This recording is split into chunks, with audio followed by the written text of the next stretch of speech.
Will the soundtrack kindly produce a sound? Go on. Don't be nervous. Go ahead. Any sound. Well, that isn't quite what I had in mind.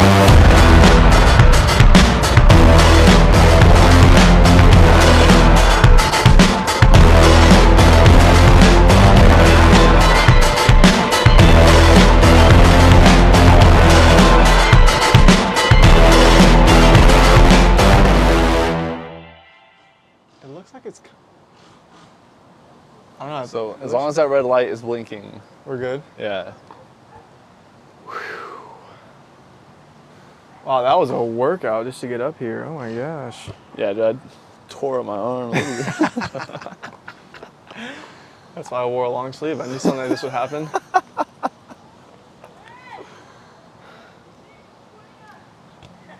I was not expecting this. Oh, great, let me get this out of the shot. Just asked God to provide a place for us to do a podcast, and this is what we found. That's it. Just took a little work, that's all. Tree shaking a little bit. Yeah. Our legs are gonna be cooked by the end of this for sure. But that's kind of how it was with the roof too. I know. My tush My tush was asleep. yeah. Asleep. You might hear some kids here and there, but it's okay. Yeah, we'll noise reduction them out. Honestly, I mean, if you're coming to listen to us for production quality and like pure production, like you want the audio to be as crisp as possible, like you want all this to be perfect, like we're not at the spot for that. We're gritty. That's right, dude. We're in the arena. We may not be able to do the gritty, but we are the gritty. That was so dumb. That was good. Thanks, dude. Get yourself a friend like Zack who backs up your cringy jokes. Is that the mark of a true friend? That is the mark of a true friend. Either that or they just like, if you don't know they're cringy, then you need a friend who will call you out on it. I mean, I don't think, most times I'm not really laughing at the joke itself. I'm laughing at the cringiness, but Yeah, that's a good point. it's a good cover to laugh at the joke. It is. You know, dude, I work a job that's typical 9 to 5, where most of the day I'm sitting at a desk with 3 monitors in front of my face. Dang, I didn't know you had 3 monitors. 3 monitors, bro. Wow. Yeah. And I get up to like pack shipments and do other stuff here and there, but most of the day I'm looking at freaking computer screens. And then, of course, there's your phone that's like ingrained into our lives. So Of course. Can't it's live another without screen. And then when I'm editing for the podcast, or I don't know, I just realized how much my life is like surrounded by screens all the time. it. Yeah. And so these last few podcasts, like outside, Yeah. just in experiencing nature, it's been actually kind of nice, dude. I've actually enjoyed it. That's a good point. Just being out, even if it's in the rain, or Even if it's in the rain. like right now, or in a tree. And it is sprinkling, It is. but the tree is kind of blocking some of it. That's right. We did 2 fire podcasts, one with rain and a fire, Yeah. one with just a fire. Yeah. Then we did The rooftop. the roof podcast. Yeah. Just kind of nice to be out. It's nice to be outside. This is really the only time in Texas you can be out. Typically, like it's Yeah. from like December to May, and then once you get to the end of May and you get to June, it turns to hell. It's so Yeah, hot. dude. It's so hot all the time. Yeah. We're just getting started. Like my favorite part about Californians moving to Texas is them experiencing summer Oh yeah. here. They're just Yeah. like, yeah, we heard it was bad here, but like We didn't know it was this hot. It gets hot. It gets pretty freaking hot. Have you heard this whole like grounding thing going around? I get ads for it all the time. Dude. On Instagram now. We got converted, bro. Yeah, we're grounding right now, dude. Our energy is connecting with the earth. No, I mean like we got one of those. Like, oh, you got one? The mattress. No way. The sheets for Christmas. Yeah. And so it has like a wire that connects and goes out into the ground? It goes into the ground of the outlet. So like, there's 3 prongs in the outlet. Yeah. The third prong underneath the 2 is the ground. And so that actually is it's the same type of current that they talk about is like in the earth. So all you do is you just plug that thing into the third eye of the outlet. And it's supposed to like go through the bed sheets and stuff, and you connect the pillow sheets to the bed sheet. Oh, so you don't have to connect it to like the actual ground outside? No. Oh, wow. Yeah, because I think your house, like your electricity in your house is connected to the ground that way. That's where the ground comes from. Yeah, okay. Of the outlet. Wow. That's what I understand. That is like, I did not know that. Yeah. So the whole thing is like you can get your grounding in while you're asleep. Which, to be honest, I don't even know if it's had an effect on us. Well, I guess we'll find out in 60 years. Yeah, 60 years. We'll see. Maybe then. Yeah. Apparently it's supposed to cure cancer and all this stuff. So Apparently every new age, any type of like holistic thing is supposed to cure cancer these days. Yeah. Isn't that interesting?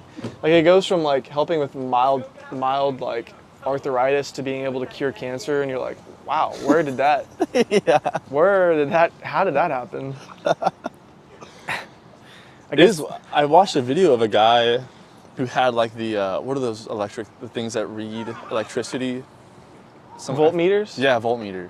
And he's outside and he connects it into the ground. Yeah, I've seen that same ad. Yeah, but like there's no charge. Like he's holding it, I guess. Yeah. And there's no charge. And then he steps onto the grass barefoot and there's a charge. No, I mean, it's like legit. It's a legit science. It's pretty wild. It is. Yeah, I mean, it's legit science. I just don't know if I'm like old enough to feel the effects yet. Yeah. You know what I'm saying? I'm like, I just wonder. It's clear that there is an electrical charge that flows through you. Yeah. But how much does it actually help How much is that actually like? That is the question. Yeah. I mean, the logic makes sense. At first I thought it was super weird. I was like, this is like total BS. But then like the more people I saw about it and some of the studies they did that I saw on their ad, so I didn't really do any third-party research. But that segues actually really well into what we were talking about today.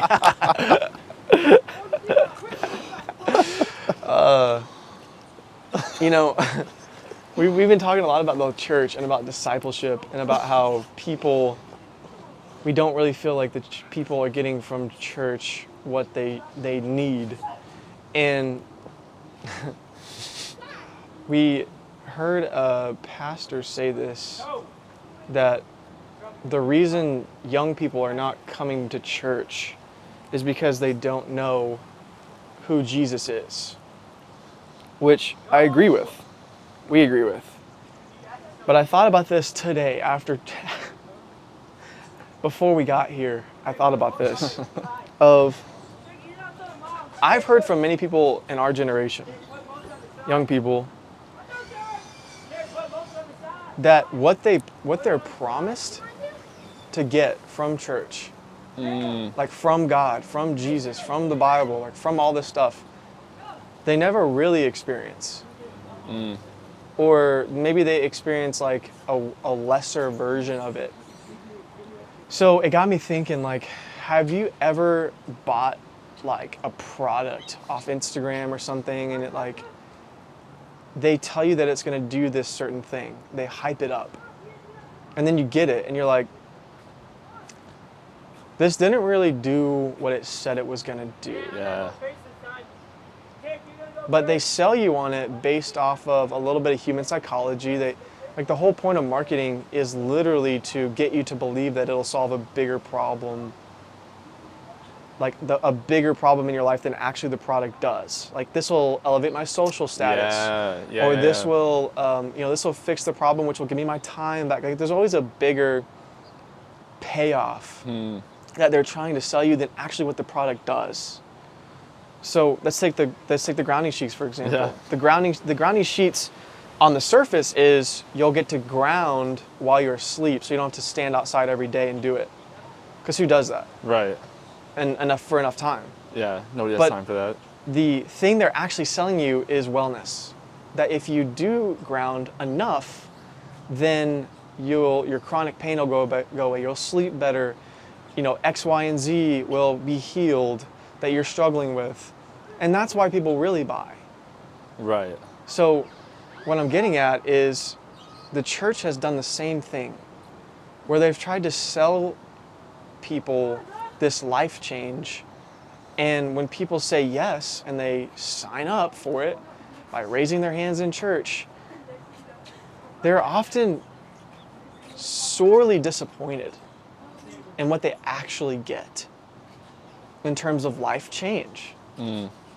But what we've experienced, Zach, and what we've been talking about the last few podcasts is the true gospel, discipleship, living your life in a way that Jesus intended as an apprentice to him, actually not just gives you what he said it was going to give you, but actually over-delivers. Yeah. It gives you over and abundantly more than what you could have imagined. Yes. And that's what I believe is the core reason why Christianity spread so quickly after Jesus' death and resurrection. It was like they were really living in a way that it wasn't this sleazy marketing. It wasn't this like, sign up to be in my church and then we promise we'll not just get you into heaven, but get your life, make you feel better, get your life right, fix your relationships. Like it really was just a true life change. It was. People's lives were truly changed for the better. Yeah, so often it's like it feels like you're kind of just going through, like the Christian life, what we're describing, that's like not what you expect it to be. It turns out, it ends up being this thing where you're just kind of waiting for the next spiritual high. Yes. It's like a month to month, or like retreat to retreat, or I'm waiting for the next men's group, or I'm waiting for the next revival to get that spiritual high, and you're missing the day-to-day, every moment of your life submission to God that truly transforms you. And that in itself incentivizes churches to spend all their money to make your Sunday experience that much better. Yes. And so we have it's like you want every Sunday morning to be this big spiritual revival. That's like the goal. And if you leave a Sunday morning not feeling goosebumps, or like you got some crazy or revelation or something during worship or from the sermon, then it's like you leave disappointed. Yeah. And unfulfilled. And that is exactly what we're talking about with consumer Christianity. That is the definition of what we've created. Yeah, you're literally a consumer. Yeah. Yes. Yeah. We're literally we're doing everything a business does. We're marketing a product that if you come in, we'll solve a problem for you. Yeah. And if it doesn't solve, then you're going to go shopping for another church. Yes, dude. Exactly. Yeah. If the product doesn't deliver, and that's then you go find the better product. That's the thing, Zach, is the product isn't delivering. Yeah. En masse. And that's why we're seeing all these numbers of churches closing down. They can't hang. Yeah. It's the same thing that's happening with small businesses right now, is the big corporations come in and they buy up everything. They undercut pricing and they over-deliver on value until the small businesses go out of business. Yeah. And then they have a monopoly on things, and so then they end up controlling demand. And the same thing happens with mega churches, is all of a sudden it's like, well, why would I go to my, Assemblies of God or Methodist or Pentecostal or Presbyterian church down the road in my podunk town when I can listen in to a big star, like insert anyone you want, Craig O'Shell, Freaking Mike Todd or Stephen Yeah. Furtick. Like Yeah, you can yeah. listen in and get a production of your life. You know you're going to be entertained. You know the worship's going to be quote unquote good. Yeah. You know all of that. And so then, because the other churches are literally small businesses, they miss out on your tithe, they miss out on your service, they miss out on all this stuff, and then they literally go out of business. They close their doors. Yeah. Like Yeah. that guy Chris was talking about. All these churches are closing every month. 200 to 300 churches are closing every month. Yeah, Literally he a said deficit. He said more churches are closing their doors than Then opening. opening. them. Yeah. Yes, exactly. Statistically, like we're not just making this up. No. The church is actually failing. And that proves to me how the church has probably unconsciously copied or imitated the American business model, the industrialization. Yeah, like the corporate Literally. world or whatever. And the corporate world, think about it, the corporate world is all about growth. It's pump those numbers up Yeah. and pump the profit up. That's the only thing that they're after. But Jesus was after the complete opposite. He did not say, let's get as many people in my group as possible. He said, let me go as deep as possible with 12 guys. And he had an 11 out of 12 conversion rate. And the only reason he didn't, like Judas was ready to come back to him, but he was so distraught that he took his own life. But because, oh my gosh, dude, that's what we're missing so bad. We're missing this so bad. Because Jesus went so deep with those 11, 12 disciples, Yeah. it created the best disciples possible. Exactly. And dude. they brought in the numbers. Yeah. But we do it the opposite right now. Dude, so Dallas Willard, he says, I think you actually just read this. This is like page 304, 305. Mm-hmm. He says, we are, of course, not talking about eliminating non-disciple consumer Christianity. It has its place. But we are talking about making it secondary as far as our intentions are concerned. We would intend to make disciples and let converts happen, rather than intending to make converts and letting disciples happen. Dude, that's it. That's it, dude. It's like you said, it's about numbers. It's just building the institute, building the organization, gaining those numbers in, getting those hands raised. And then discipleship was like, we'll disciple them once they're in. But nah. It's not happening. It's not clearly happening. not happening. But it should be inversed. Empower the believers, teach them to be disciples, an apprentice of Christ. And then in turn, their witness becomes, I don't know, I guess stronger, but even just real. More authentic. Yeah, more authentic. It's empowered authenticity. Yeah. And so then they can share a real, genuine, life-changing experience with another person. Yes. And then they in turn become a disciple of Christ. And then that's how it multiplies. Yeah. That's how Christianity expanded Yes. when Jesus left. It's so wild to me how we can be so blind to that, and how I was so Yeah. blind to that. Well, it's just crazy because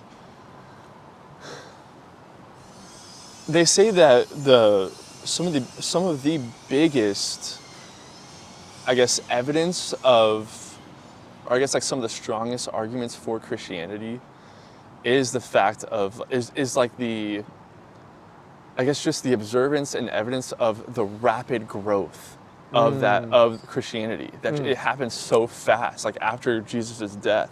Yeah. And I think that's the result of them understanding this way of life, where no one had ever done that before. Like they were living in a way that was shocking to other people, where truly they were able to put others before themselves, and live in a way that where they're, like it says in Acts, where no one was without need. They're all serving Christ. They're all in pursuit of a relationship with Him, and in turn, Christ's nature is arising within them, and then it's literally, they're just sharing it with one another, and it's just this whole community of people living like Christ. Which, dude, if you believe in the gospel, and if you believe in the power of Jesus, that should be world changing, and it was. Wow. And I feel like I just wonder, what would it look like if we tapped into that today? Especially with social media. Yes, dude. I mean, social media, technology, there's so many ways that it's, I think, just ruined our brains and just melts our minds. But I think if you could flip it and use it as a tool, It's very powerful. it could be very powerful. Yes. That could change a whole freaking country. That's so, gosh, dude, that's so freaking true. And it's like we're almost afraid, I think sometimes when we realize this, that we're sort of like missing out on this growth, or we're missing out on because it's so pervasive in our culture that numbers are more important. Yeah. And I think that's one of the things that makes it difficult for pastors, churches, etc., leaders and elders in the church to do this type of thing, because it's just so against the grain of the machine that we've created. Yeah. Because if they choose to make disciples, they're risking the entire organization. Yeah. Because if the growth dips, so does the money.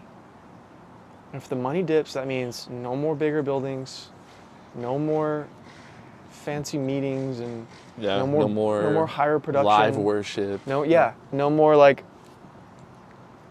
getting the best type of worship leader you can. All that will dip, at least for a time. And so that's the same thing that happens in a business where they decide to niche down. There's this fear of, well, I'm gonna leave out all these people. Mm-hmm. But what actually ends up happening is your business oftentimes will double or triple or quadruple, because you got so specific on your messaging and all the other aspects that you attracted your ideal client. Yeah. And so, but you have to slow down to speed up. But that's so much harder in the church world, because now you're connecting the spiritual with the practical of business, and a model that says I need the money first before I can start. It's a have to be. It's literally a have to be, and it's paralyzing to discipleship growth. That's why what we're trying to experiment with this whole second floor experience idea is, what if we took money completely out of the equation for church? Like, in a sense of, if the body of Christ is the church, and we can make money from this podcast, and then we just have a place where people can come and connect, and just kind of take our hands off of it and just pay for the building and pay for and the coffee helps pay for the building and stuff. Yeah. We're not relying on just getting more, manipulating people to just get them through the door. We're trying to change, we're trying to use a different model almost to reach people. Yeah. Yeah. And it could not work. I mean, that's the whole point of an experiment. Yeah, that's true. But we've got to try something different than what we've been doing. We have to try something because different. obviously what we've been doing is not working. But no one, very few people are willing to actually get their head out of the sand and say that and admit that. That's what we were talking about a couple nights ago. It's like that alone is a conspiracy of silence, because you can look at all the statistics and see that the church is failing, but it just doesn't seem like anyone really wants to talk about it and understand why. Why is it failing?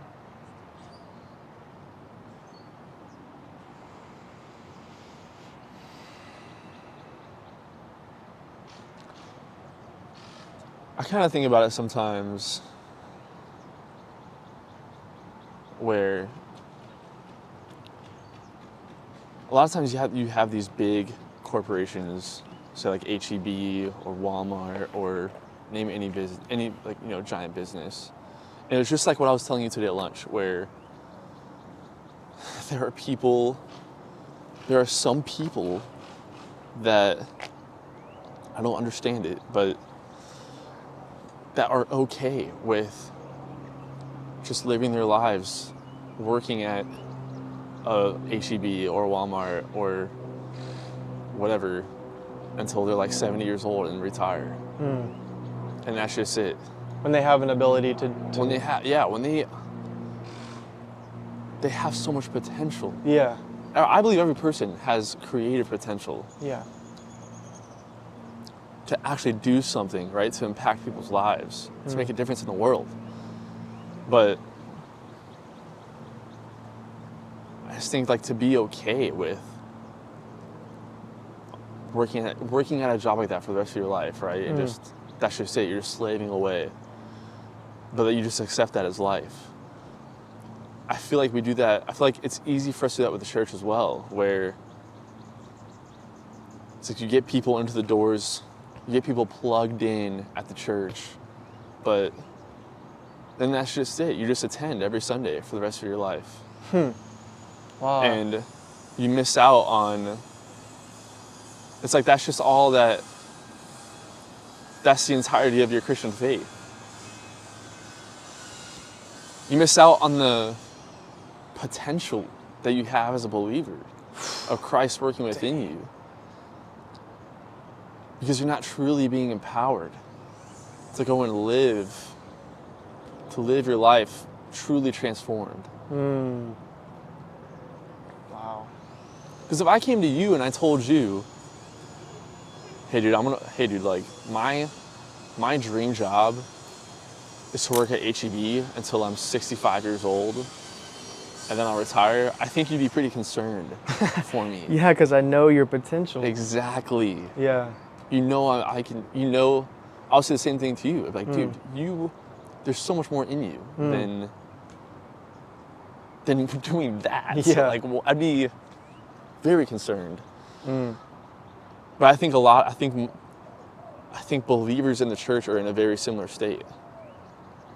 I can see the headline now. Podcasters say working at HEB is terrible. Hey dude, HEB is a great store. We love HEB. Yeah, we love HEB. That's the thing. That is the thing, is that big corporations, they're not necessarily a bad thing, because for someone who's just coming out of high school or someone who's just coming out of college and you just need to get on your feet and have a job to make a small living, right? You need those. You need those jobs 100%. available. Yes. You need something that can get people on their feet. That's it. It should just be the starting line of your life. Yes. And that's what the church, that's where these buildings, these giant, these big like church organizations, that's where they can be a real asset for Christian believers. It's like, okay, someone is new to the faith, then get them in a church. They can get trained. They can get educated in the Bible. Yeah. Understand what it is they're believing in, right? Yeah. But that should just be the starting line of your faith. Wow.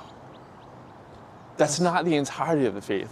That's just where it starts. Because then we end up, I think that you're describing so well how we ended up in this sort of passive engagement with these pastors for our own faith. Yes. Where we do sit in service and sort of like a baby to a mother. Yeah. Ask for like that spiritual... A consumer. Yeah. Yeah. So we become disempowered and passive in our faith by literally subjugating our what's supposed to be our empowered relationship with God on the pastor. Yeah. And that is what I think in effect you're describing. Yeah, and it's a lose-lose, because it's a lose for the consumers, for the congregation, and it's a lose-lose for the pastor, because that's not fair for the pastor. Yeah. To have to bear the faith of the entire congregation. Yes. And it's wild. And this is, if you don't believe what we're saying, how many times have you heard your pastor or a guest speaker come in and say, yeah, your job is just to get people in here and so they can hear this man preach the gospel. Yeah. Yeah, like they'll give you, they're having a big event. Like they hand out cards. Hey, pass this to a friend. Get them in the doors. It's Easter service. Easter service, get them in. Yeah. Yeah. That is evidence of a passive faith or a disempowered people. Because we're just meant to be these like... Just get them in the door. Just get them in the door. And let the pastor do the job of the believer. Take care of it. Yes, the pastor will let the pastor do it. That's what we were talking about 2 or 3 episodes ago. Yeah. Gosh, man.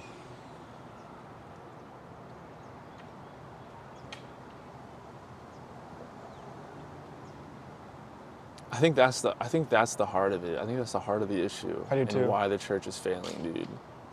I do too. And we feel it every time we go to a service, almost anywhere we go. Yeah.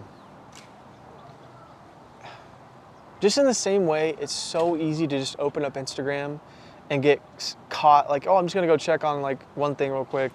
And then 30 minutes later, you're like scrolling through reels like, what just happened? You feel that icky sort of like guck type like feeling of just like you just put junk in your brain. Yeah. And you feel like, well, now I really don't want to do anything. I might as well just keep scrolling, or I might as well just keep doing. It's the same. What? He said there's persons up there. How do you get so better than me? Huh? You get so better than me rock climbing. This is tree climbing. Yeah. Alex, those rocks? So cute. You were saying? Oh, the same way that we can get stuck so easily just in an environment like Instagram that's literally made for you to consume as much as possible. They want you to stay on the app as much as possible. Is the same way that is the same way why we feel that same feeling sitting in church sometimes, where it's like, Pastor, what you're saying is good, but I don't feel empowered to go do it. I'm glad you're excited. Like, you're up there excited. I'll give you a little clap here and there. But like, me sitting right here and just being a spectator isn't doing it for me. Right. It's not empowering me. It's not making me want to go out. It's giving me that same feeling in my brain where I'm just like, gosh, that is such a great correlation, dude. That is so true. I feel so disempowered. Man. Yeah, I never realized that it is a very similar feeling of when I go home from a long day of work and then like I'm in my room and I sit down in my chair and I start scrolling on Instagram, and next thing I know, it's like 40 minutes have passed. I'm like, dude, what am I doing right now? What the heck? And like it's like you re-enter the world. It's like you were hypnotized. Yeah. And you feel so crappy after that. And I mean, don't get me wrong. There are definitely some times where I come out of church, I feel renewed, for sure, but I just can't help feeling like it's the same correlation between, it's like a dopamine experience, where you're just going for a high. And we've talked about this where a lot of times I've heard people growing up in church say, yeah, like Jesus is the best high you'll ever have. And it's like, I never questioned that until I was like, yeah, Jesus is the best drug. Yeah. But I never thought about that analogy all the way through, where it's like a drug addict seeks the next high, but what do they do in between that? Right. They're usually super depressed, right, lethargic, doing nothing. And waiting for the next high. And seeking the next high. Yeah. And it's like we've taught our congregates, our believers, that true Christianity is just seeking the next high, the next retreat, the next camp experience. And we've robbed them, like what you said earlier, we've robbed them of the daily empowerment that is actually the primary part of living in the kingdom as a Yeah. believer versus the special experiences. They have a part, but they're secondary in nature. Dude. We've made, our mistake has been that we've made them primary. Right. Right.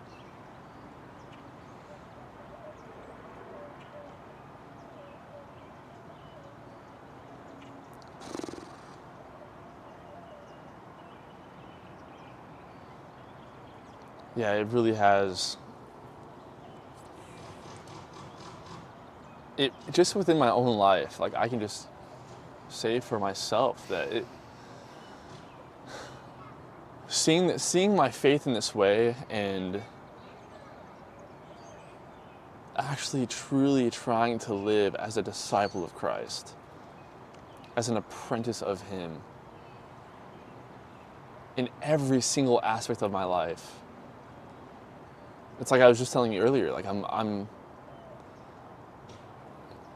it's like what we said earlier. It was, especially after reading Dallas Willard, it's the difference between I've known all this my entire life. And like, I've always believed that Jesus died on the cross, He rose again, the whole gospel, whatever. But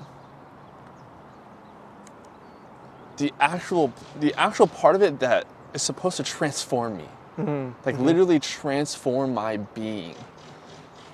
I knew that, but I didn't really believe it.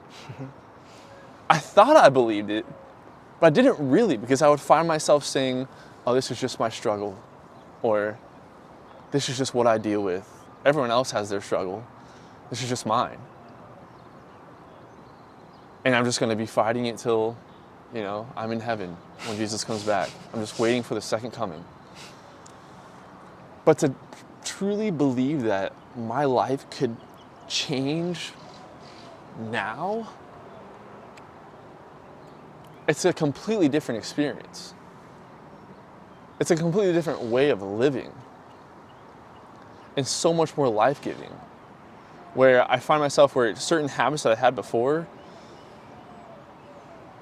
I find myself actually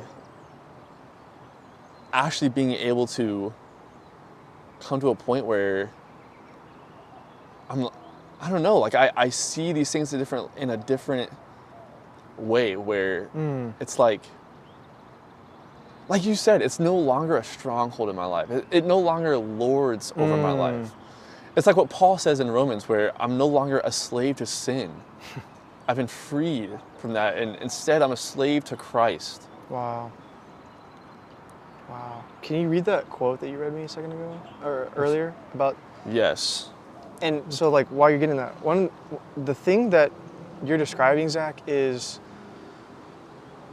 so you might hear us all say all this stuff, and it's kind of like, okay, Joseph and Zach, but like, what now? Like, what, if I want to be a true disciple, what can I really do to shift from sin management to kingdom living, discipleship? Dallas Willard talks about, truly it starts with belief. And it's very hard to talk about this because our culture does not do a good job of differentiating between knowledge and belief. Dallas Willard talks about, he jokes with his students when they do a test. He'll say, now, I know that you know this, but if you don't believe it, I'm gonna mark it wrong. Like, if you don't believe your answers, I'm gonna rock it. And they all laugh. Yeah.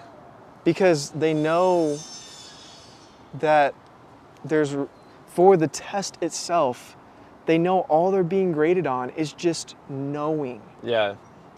Just in like JBQ in church as a kid, which was like a quiz type, it's like a Bible quiz type group where you are tested based off your knowledge of the Bible. How do you test for belief? Yeah, right. You can only test for knowledge in that sense. But the way that you can see belief in someone is you have to wait for the lag time. Because it's only in the lag time, when the lag time passes, that you can see the fruits of the belief. Yeah. Which is what we're experiencing. Yeah. Several months ago, we began to truly believe these things. We took it from knowledge to belief. And only now are we seeing the fruits of that belief, which is empowerment. Yeah. So It's like what James Allen said, and as a man thinketh, it's the circumstances, the lag that you're talking about. It's the circumstances that eventually, it's what reveals who that man is. It's what reveals the man. The circumstances don't make the man; they reveal him. Oof.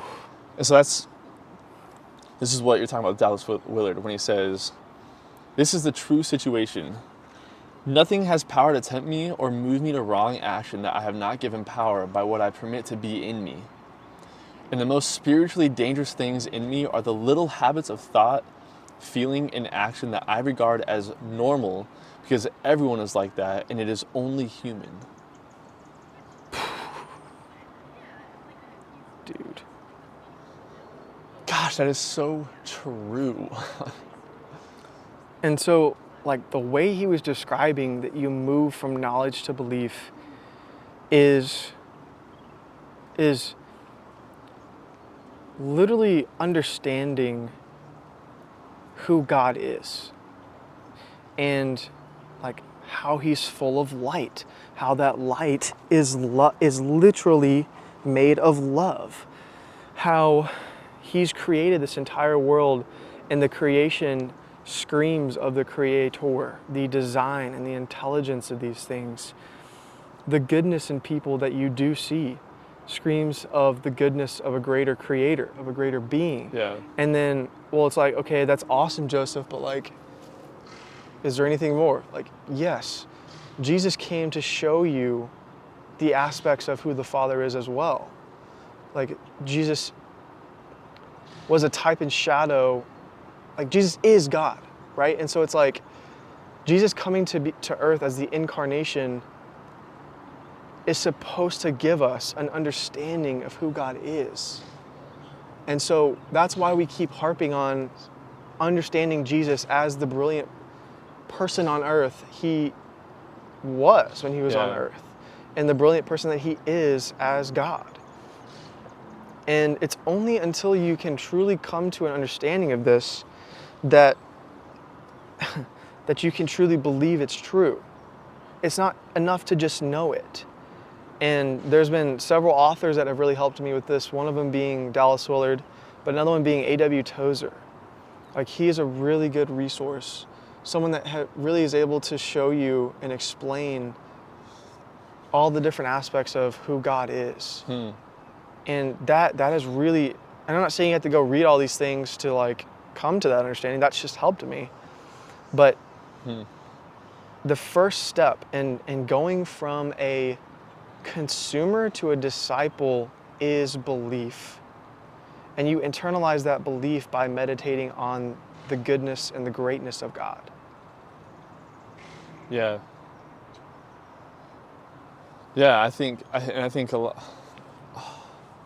lot of it comes down to as well is just you have to truly look within yourself.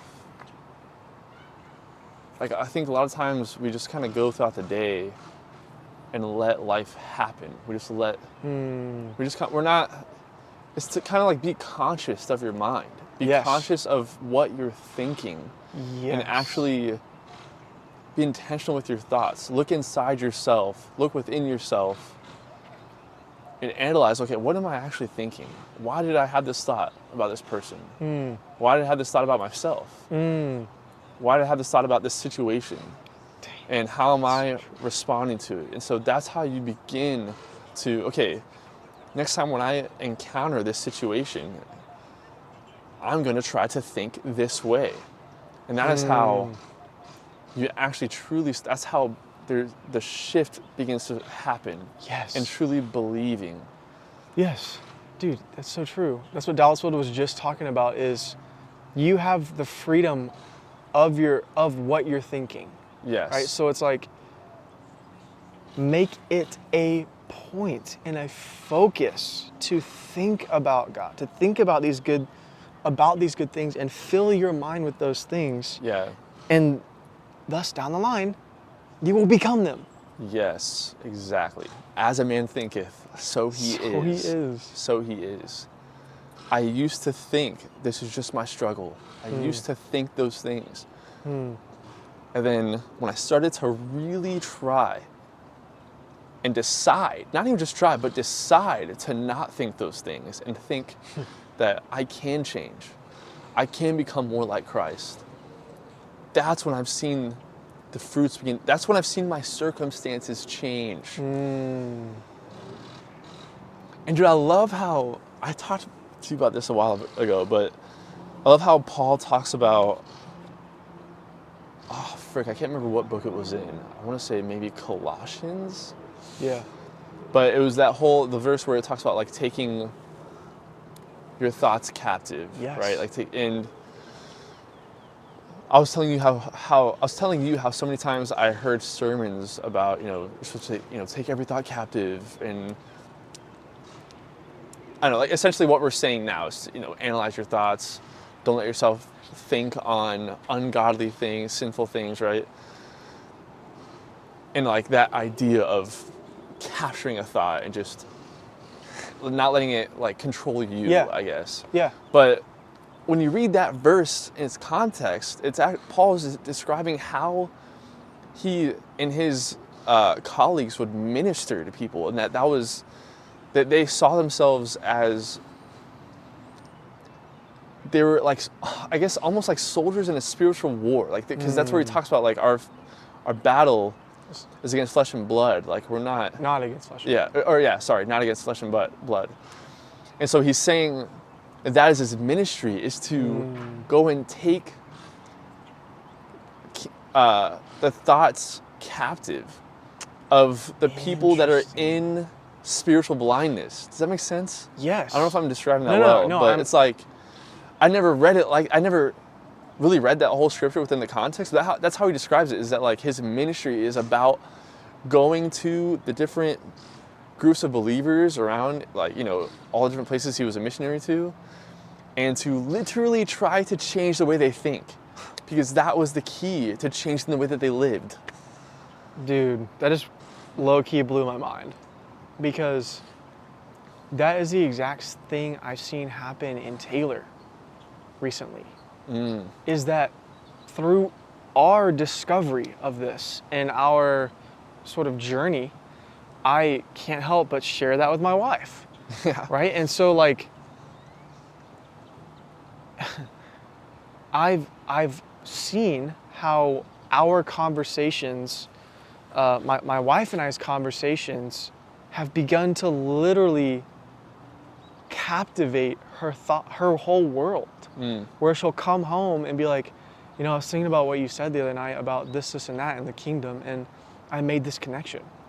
And then it'll happen again, like we'll have another conversation about it, and she'll have like oh my gosh, I never thought of it that way. Yeah. And I'm watching how slowly her mind is literally being, like, we think of captured as like a bad term. Yeah. But it's neutral, right? So like her thought pattern is being interrupted. What normally was this sin management church type way of thinking is being interrupted by this captivate. It's literally captivating her worldview. Yeah. And positing a new type of challenge to it, and she's accepted that challenge of, wow, let me look at this in a different way. And it's super frustrating at first because no one likes the shock of their worldview changing. Yeah. It's shocking. But if you can, like, I think part of being a good disciple is to mentor someone through and guide someone through that process of, you kind of get angry at first and you get upset, right? And then you sort of have this roller coaster you go through where you come to acceptance of, okay, this is how the church world is right now, but what can I control? I can control myself.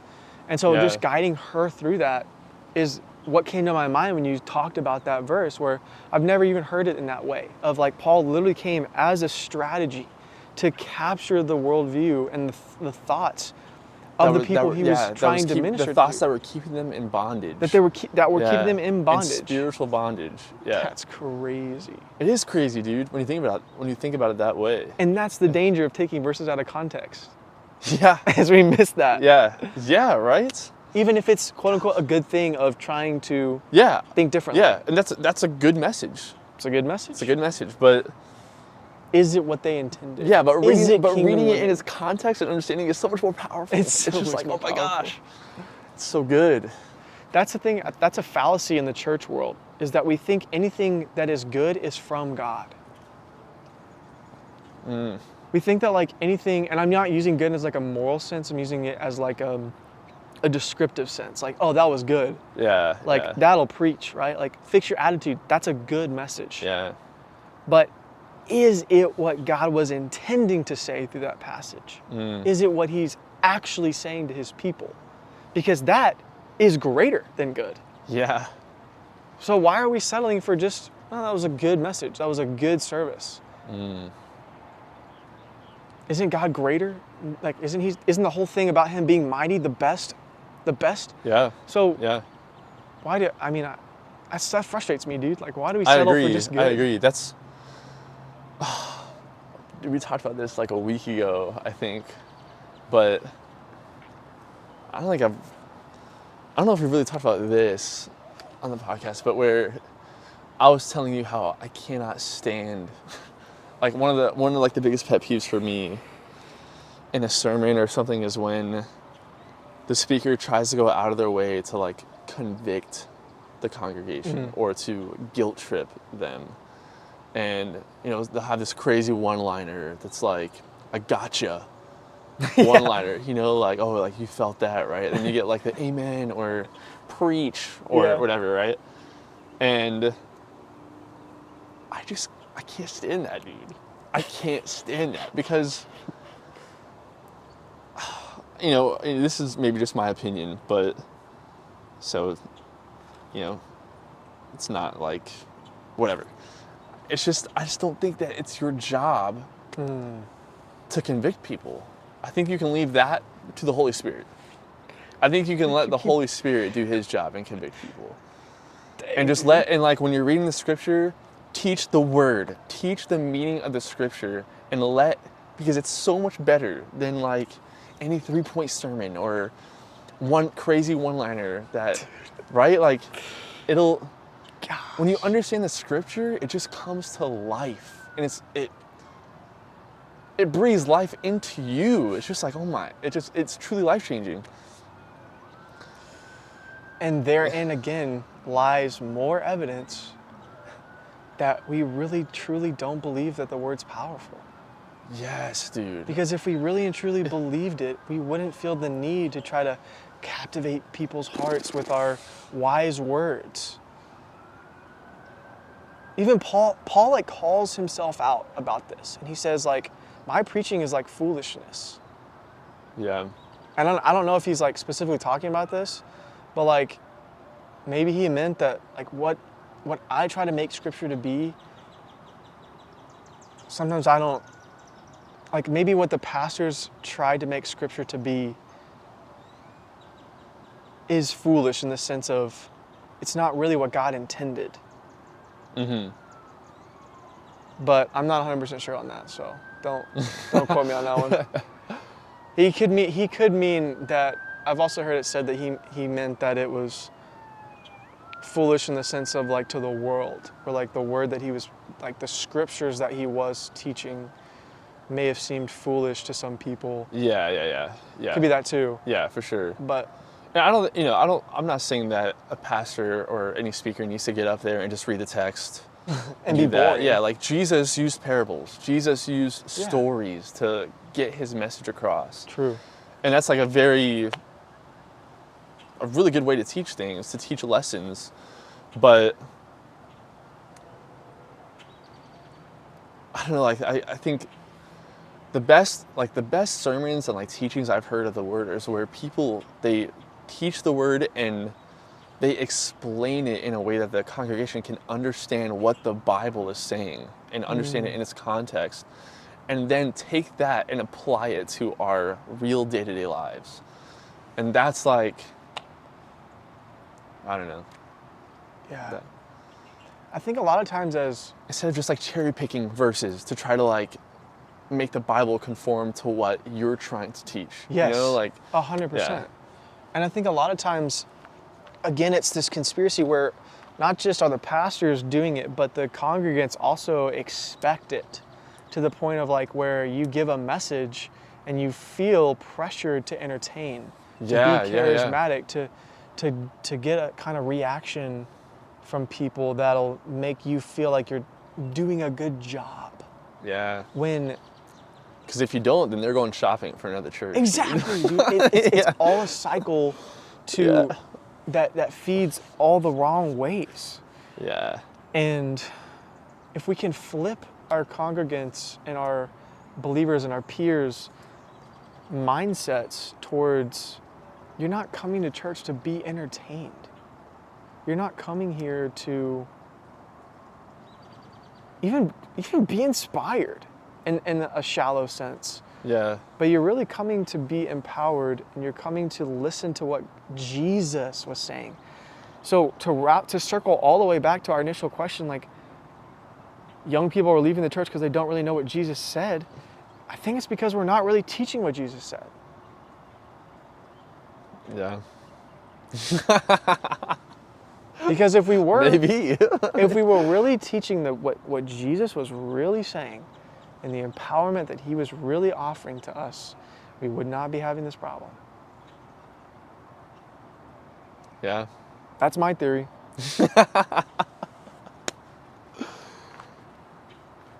Gosh. It's like what he said is being taught, but no one understands it. Yes. Good way to put it. Right? Yeah.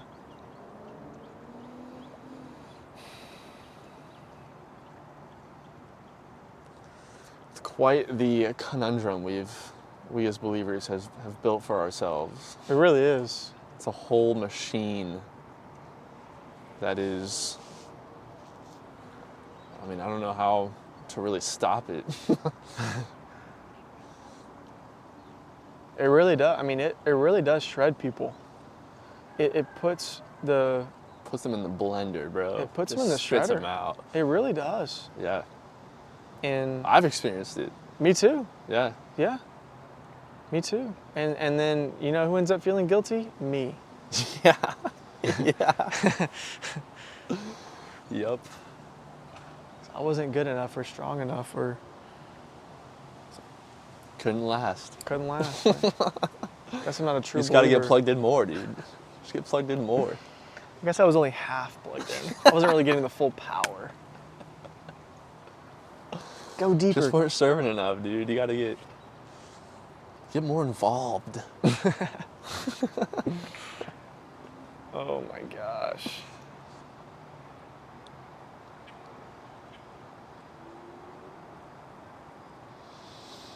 But that, I think, is our challenge, is to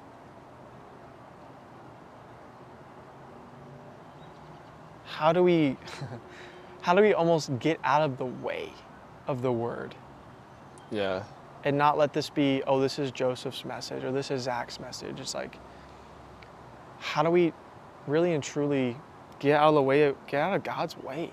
Just Yeah. like get out of the way of the word. Let it speak for itself. Mm. In a world that wants to speak the word the way they want it spoken. Yeah.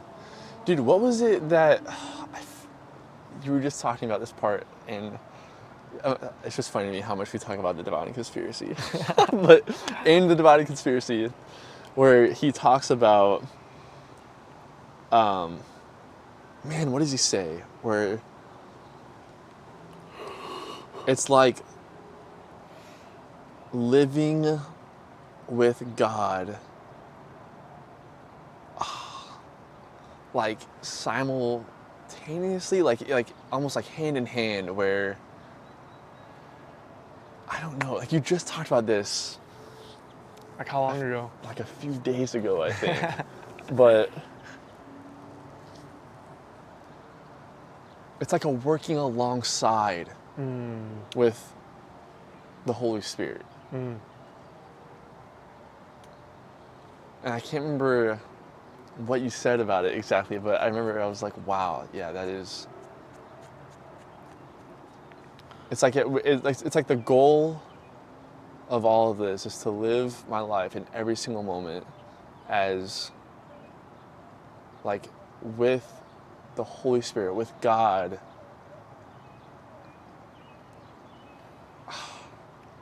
as like a partner. Like I'm partnered with Him in my life, and like I have free will. I can do. He empowers me to go and do these things, whatever. But like I'm in submission to Him, and it's a joined effort. Yes. Yeah. Oh, 100%. Like I can't remember exactly what I said, but like a lot of times we'll say, "Oh, it's all God, brother. Yeah. It's all God," and it's like, like He gives us free will so that we can do it with Him. Yeah. The point is not, and so we'll either swing to one side where it's like, yeah, it's all God, it's not me, and then I understand that the sentiment of that statement is to give glory to God. Yeah. That's a different thing, right? For like sure. all glory to God, awesome. It's like you definitely don't want to take glory for yourself. For sure. Yeah. But the responsibility is on you as well. And so the point is like, that's another area where we give service to God, where we are operating in conjunction with God, letting Him lead us. And so, but not stealing His glory. Yeah. So it's like we share in the responsibility, but He gets all the glory. Yeah. That's what it means to be empowered as a believer. Because that is the point of doing that, is the focus comes off of you. And the problem is that so many of us are tempted to put the focus on us because we're just naturally selfish people. We want the glory, we want the accolades, we want the words of affirmation. Yeah. You got to post that perfect Bible verse on your Instagram story. Yeah. Yeah, all like pride, it's just so slippery.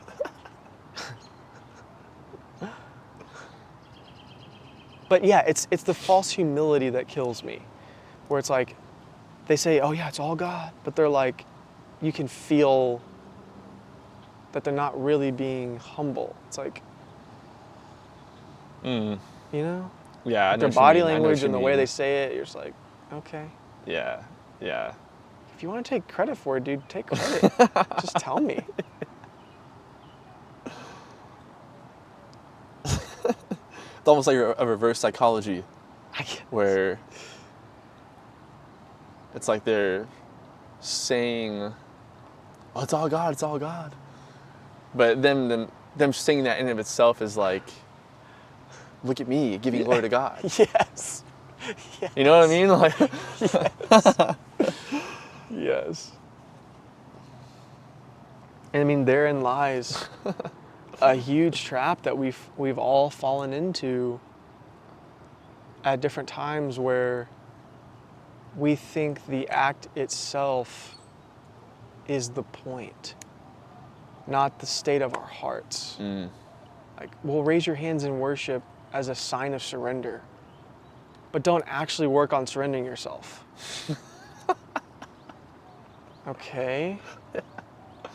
Like, make sure you come and are seen helping and serving at church, but don't like work on going home after that and like doing the dishes for your wife, or going to work the next day a little early so you can do something for people that you didn't have to do. yeah, And not so you can get the glory, not so you can get the praise, but just simply because you feel led to. yeah. The unseen things. The unseen things, dude. Like, well, let me make sure, let me make sure I sit in the front because I'm called a leader in this church, and raise my hands during worship so people know how to worship. That's a statement that I have taken completely for granted for so long. I was like, yeah, good. That's all. Man, I need to be doing that. Instead of saying, no matter where you're sitting, no matter what your physical posture is, whether you're sitting down, standing up, arms down, arms up, singing, not singing, that your heart would be in a place of complete communion with God. Yeah. Did you know what I've heard? What? I've heard like dating advice, like speakers giving dating advice. is saying things like, if you really, thinking about dating this person or, having doubts, whatever, just watch them in service. Look at the way that they worship. I've heard that Just watch the way that they worship. So many times. Are they just sitting there? Are they involved? Are they into it? Or are they excited? Are they raising their hands? Are they singing? I'm just like, wow.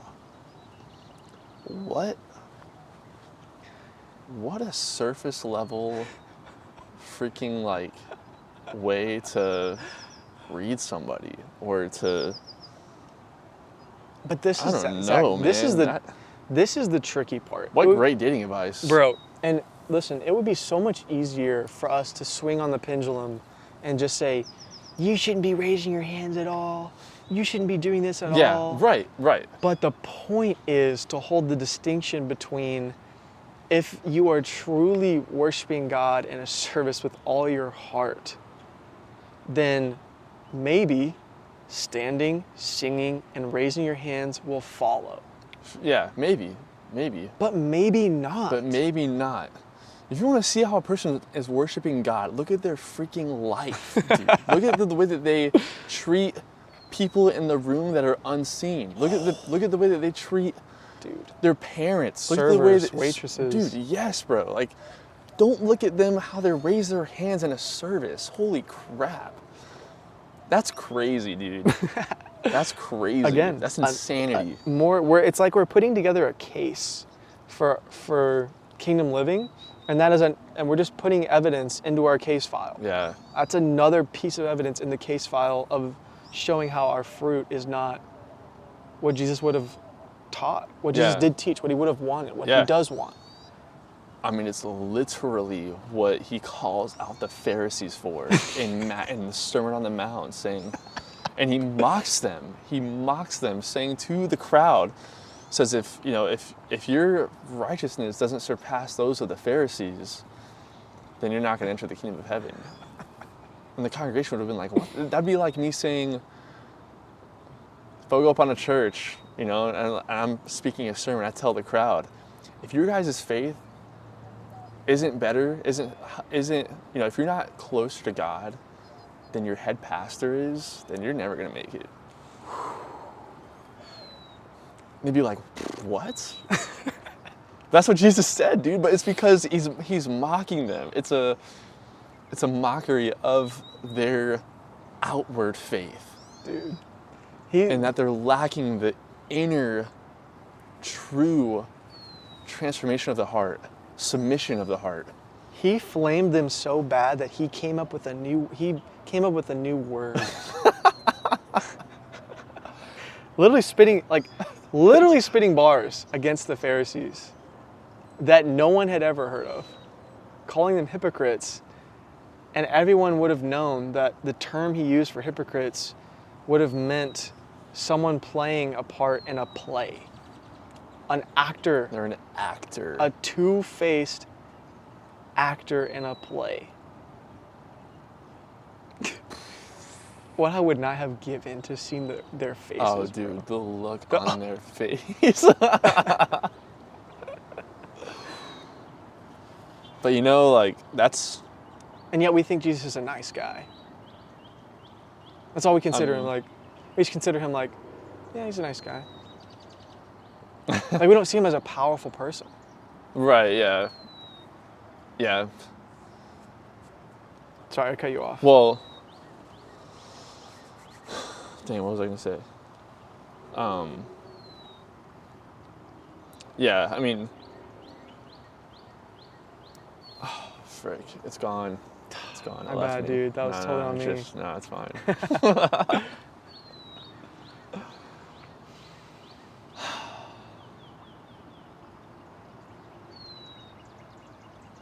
You were saying how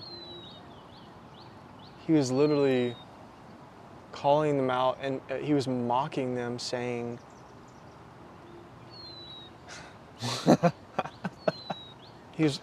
would it be called a hyperbole? Is that what that expression would be, saying, if you're righteous, like it's an extreme exaggeration, if your righteousness doesn't match that of the Pharisees? I think so. Yeah. Because he's exaggerating. Yeah. Of course, it's not true. Exactly. Yeah. I was gonna say something else. I forgot. Like, it's gone. It'll come to me in like maybe 10 minutes. I don't know. Yeah, it'll come back to you. It'll come back to you. But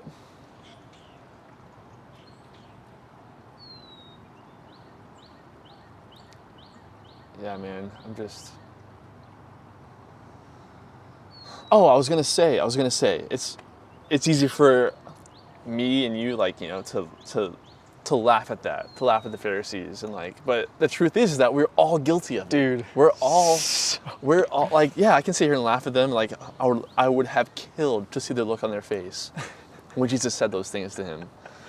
But in reality, I know for myself, like, I have been just as guilty. I think that's partly why I can laugh about it. But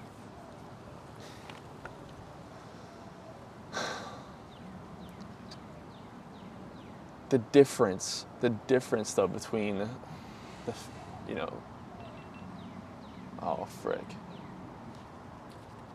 repairing your file repaired.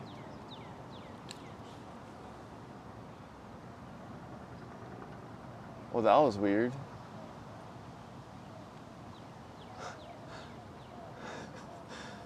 So we're having technical difficulties with the GoPro. Here. And just try pressing record again? Yeah.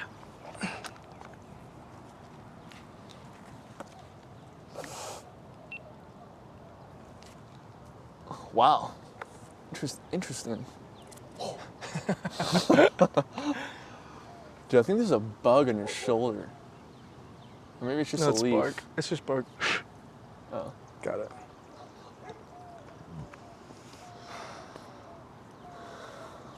What was I saying? You're saying the difference of today. Right, yes. That was the difference that Jesus pointed out. That's why he was making such a mockery of the Pharisees, is because he was showing how truly spiritually blind they were. Which would have been shocking for the common people there. Which I know we've talked about this before on the podcast, but It's all right. that's what we're trying to do. We're trying to not be blind. Literally. We're trying to see the truth. We're trying to understand the truth in Jesus' words and truly grasp it within our hearts. You were the one that first pointed that out to me, that how alike we are to the Pharisees, so much more than we realize. Dude.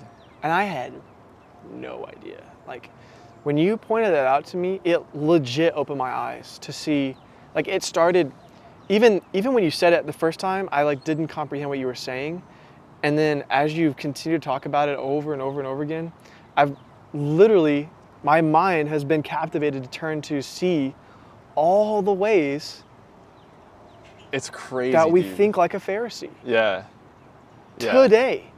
Not just sometimes, but majority of the time. Yeah. It's actually wild. It's Because scary. the more and more you analyze it, the more and more it's like, holy crap. We're the same. we have the same much. problem. Yeah, we have the same problem. If Jesus were to come back today, like he did then, I mean, I don't know if he would have been crucified, but he'd probably end up in like freaking... He wouldn't be invited to church, that's for sure. Yeah, that's for sure. That's for sure. And that's what Paul talks about. Like, there's no thing that's uncommon to man. Yeah. There's nothing new under the sun. We all deal with the same stuff. Right. That's what I was saying Friday night, is that we look at over all of history, the church has had its problems. You know, that's just because we are human. Yeah. That's just what's going to happen. But we look at times like the Roman Catholic Church, where they were just way off. I mean, where they were just like, you know, people couldn't even read the Bible for themselves. Like, and then people are buying or they're selling indulgences so that you can like free your dead parents or, family members from purgatory, right? Yeah. All these crazy stuff. It's like, okay, where the heck did you get that in the Bible, For right? real. So then you have someone like Martin Luther come along and a crazy revival, right? Or revolution, really. But I think what is like the problem with the state of the church now, and the reason why we're, I think, even more alike to the Pharisees then, is that was the problem of the Pharisees, is that they were spiritually blind and didn't know it. They didn't know it. And I think that's in a lot of ways where we're at now. Because that is dangerous. That's a dangerous place to be. To think you can see. It's when Jesus, dude, the story of the blind man in John 9, where he heals the blind man, and it's like towards the end of the story where Jesus is talking to the blind man, and he says, the blind man finally he realizes Jesus as his savior. He submits his life to him, like, you are. I forget exactly what he says, and Jesus says something along the lines of, like, those who, what does he say? He says, like, I've come to. Let me just freaking read it, dude. Because Just read it, man. Yeah, let me just read it. He says, didn't he say something like, I've come to give sight to the blind? Yes. Something like Yeah. that. And something like blind those who think they can see, I think. Hold on.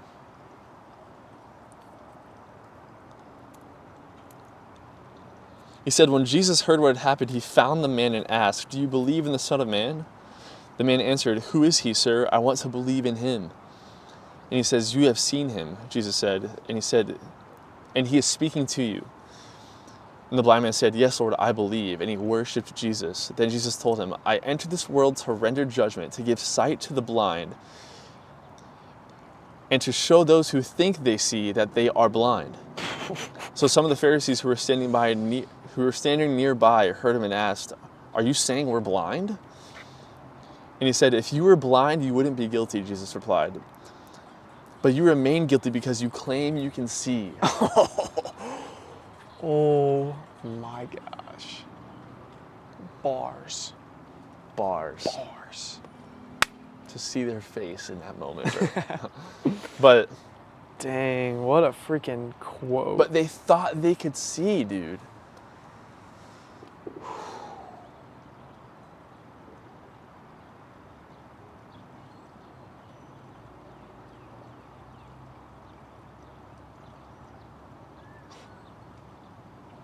Crazy. I don't know. It's my opinion that I think we're like that a lot. Yeah. We're very much like that. The church today is that somehow we think we see. Somehow we think we're these big church corporations, and all the way that we're doing Christianity, and like where people just are wrapped into this machine and whatever. We all just think that that's the way. And statistically, it's obviously revealing the heart of the church and its state of failure.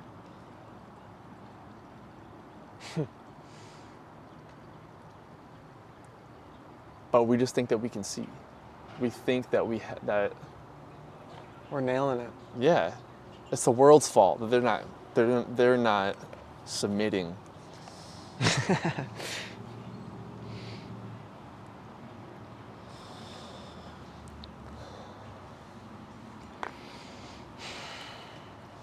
Well,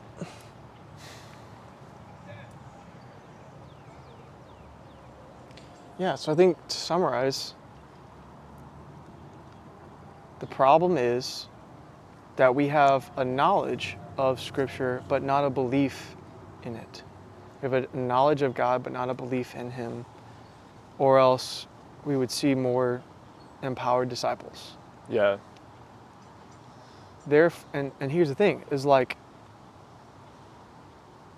the problem then becomes there's not enough empowered disciples.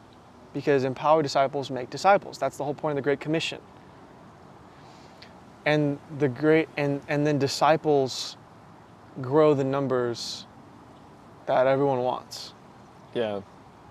Even though Jesus was really after life change, we continue to only go after the numbers. Yeah. In hopes that people's lives will be changed. And are some changed? Sure, absolutely. But we have reversed, seemingly, the point of what Jesus really came to do. And so the way that we combat this is by, one, becoming disciples, true disciples ourselves, apprentices of Jesus ourselves. Yeah. And then two, once our literal eyes have been opened and our lives have really been changed, we see the fruits in our lives, begin to make disciples of other people. And I think the easiest place to start is in the church. Yeah. Maybe, I don't know, maybe someone right off the street would be better, I don't know. But I do know that both types of people need help. And Yeah. it is through a true belief in God and an understanding of who he is and a dwelling on him, a captivation of our thoughts that are only about him, we find our lives begin to change. Our strongholds that once held us now aren't so strong anymore. The things that we do begin to change because who we are has changed. And then therefore we begin to have the fruits in our life that we've always wanted. Yeah. True peace, true joy, love, happiness, fulfillment, all the things that everyone's always after. Yeah. And so, and it's my opinion that if you desire to be a disciple, you must choose to. There must be a decision. And then there must be an activation of your mind towards that of Jesus and meditation on God, changing your thoughts like Zack was talking about.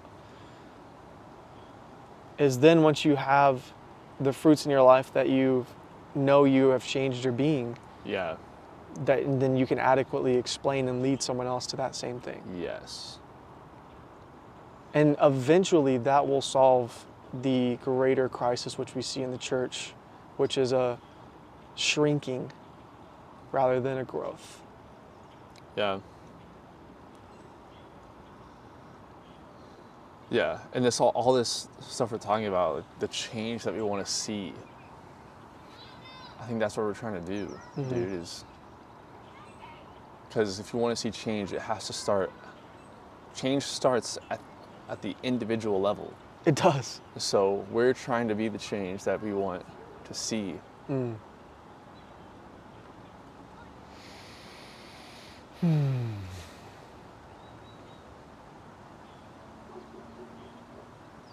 It's really that simple. It's really that simple.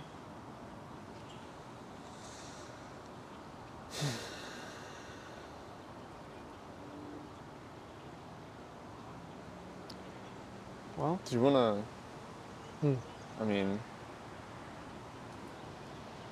we could share a little bit about Jesse and Shelly if you want. sure. Give an update? Like, Yeah. Do you have any updates on Yeah, so I mean, their situation? I mean, they literally went from living on the street, just panhandling for money on the street for a hotel room, and a lot of Jesse's medication and everything. They've now accepted into an assisted living home, and then Shelly got a job at the assisted living home, I believe. Really? Yes. So she's working, and I think also their Social Security got upped too. Really? I'm pretty sure, yeah. So that got upped, and she's working now because there's a assisted Jesse's able to be taken care of throughout the day. So that's a huge win. I mean, dude, that's freaking huge. That's insane. Yeah. That's actually insane. That's insane because, I mean, we've had a lot, we've had a lot of complaints on all these episodes and everything, but like us talking about being the change, right? Yeah. On the individual level, that's what we're talking about. Yeah. That right there is evidence, is fruits, because you made the decision to live out the kingdom. Yeah. And that's the result, dude. That is the freaking A result. couple that was in serious need. Serious need. Going through something that I could not even imagine. And because you decided to have a kingdom mindset, you stepped into their lives and were able to help them. And now look at where they're at. Like, Dude. a long way from where they were. And I will say, it was very difficult. Yeah. Like, to be almost like a benefactor. I had no idea how much money and effort it would take to get them literally off the streets. Like when she said in our podcast, she's like, it can be done. We did it once. Like we got off the streets once, but she was like, that was when he was walking. Yeah. And now he wasn't walking. And I saw firsthand how hard it was for them to like get accepted into an assisted living home. And then it's like, oh, well, they had to default on their last utility bill. So they, had to get a deposit up front, and then they had to pay the default on the credit utility. And then they needed money to pay the initial energy bill. Gosh. And then they needed to furnish the kitchen. Like they needed all this stuff to get in. But I was like, dude, this is our opportunity. Like we gotta go. Like we have to get them in here. Yeah. And then like I got a call from Jesse where he was essentially saying, and I also had a text as well from him saying that from Shelly saying that effectively they've been burned by a lot of people. Mm-hmm. And so to have someone really stay in it with them was literally restoring their faith in humanity. It was essentially what the text was like. Yeah. And then Jesse called me the day that he got to tell me that he got accepted finally and approved to get his prosthetic legs made. And basically the organization approved his funds. It's like, I think it's like $10,000 to get custom prosthetic legs. And there was, again, other expenses that they needed to have in order to, they needed a new wheelchair, a new walker, and all this stuff. But they she was sending me videos of him getting his prosthetic legs off, learning how to literally walk again. And he still he still has a lot of health problems. He's still in and out of the hospital. But their lives are literally changed. Yeah. And that's a freaking dub. It's a huge dub. And he called me seeming like he was almost crying, saying, I wanted to call and tell you this first. I haven't even called my family yet. He said, I wanted to call you first and tell you that I got accepted. He's like, there's been so many losses lately in my life. There's been so many essentially L's that I've taken. Yeah. And this is the first win in a long time. And I wanted to celebrate with you first. Which was just that was what I was missing. When we had that whole episode that we never aired in the middle of Round Rock, we were talking, I was so upset that I felt like my faith was dead. Yeah. It was because my works was literally, I didn't feel like the working out of my faith was being active at all. And through Jesse and Shelly, I've experienced both the highs and lows of that. But yeah, it's a huge victory, dude. They're literally off the streets. Imagine if every person who called themselves a Christian just took on one homeless person or one homeless family and said, I don't care what it takes. We're going to get you, if they need help mentally, we're going to get you in an institution to get you right. I'm going to pay for you monthly to be in an institution. Yeah. Or I'm going to pay for you to get off the streets, you know, and someone who actually wants to get a job and someone who really wants the help. I mean, I think that would drastically improve our homeless situation. You know, I know there's a ton of other factors, but when you meet someone like Jesse and Shelly, where you're like, wow, these people are just 100% genuinely in need. Yeah. How do we let that pass up? Yeah. Well, it's like you said, dude, it's one person at a time. Yeah, it really is. It really is, yeah. Yeah, there's a positive note. There's a positive note. Positive note to end on. Yeah. Seriously though, that is actually amazing. Like, those are the kind of things that should be celebrated more and pursued more.